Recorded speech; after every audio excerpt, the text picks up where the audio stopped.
Well, thank you very much. I mean, we were actually elated to be selected. You know, I mean, it's been a 3-year process for us. We've applied about, I think we applied once. We did before. We were unsuccessful. So the second time lucky. A bit of background on Guyana to give perspective. Guyana, it's 216 square kilometers, about the same size of Great Britain. Big, very diverse country. Unfortunately, we're only 800,000 population. So you could understand that the size disparity between the population and the country.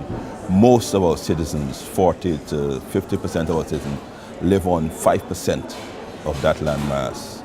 The other 40% are dispersed over this entire area of this large country.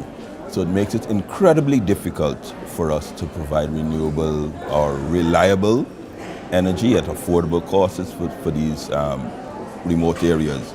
Most of them are inhabited by the first people, the indigenous communities, and then obviously, and then other persons.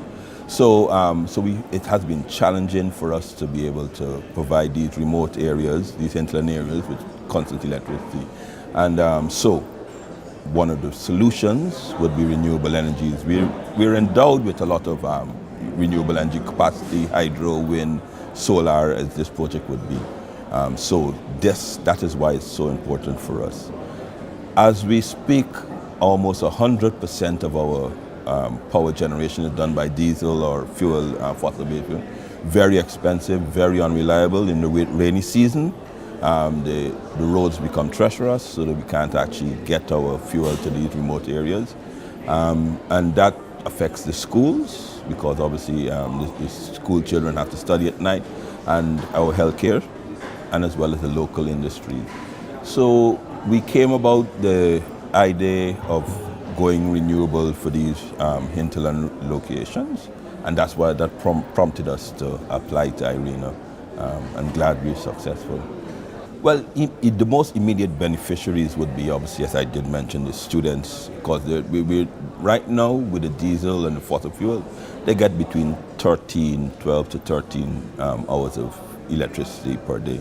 So obviously with the integration of this hybrid renewable system, it goes up to 24 hours. So that allows them to study and so forth at night. The health sector, obviously, well, that's the challenge. You know, anybody being affected or needed treatment in the nights, in the darkness, hours of darkness, that now helps. And then, of course, the local cottage industry. We are blessed and endowed with several natural resources: timber, gold, agriculture products, and those things like that. I mean, so our entrepreneurs, particularly, I mean, the women that do have the primary products, they can now actually use it and convert it into something to support their families. So the immediate beneficiaries would be the social sector, and then obviously we do expect that the entrepreneurship, our women's sector, our tourism sector, we do have an ecotourism sector, obviously now with being able to get electricity 24 hours, that also helps.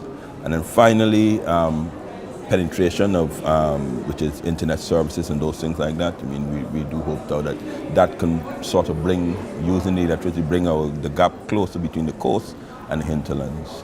So we do see a tremendous beneficiary to everyone.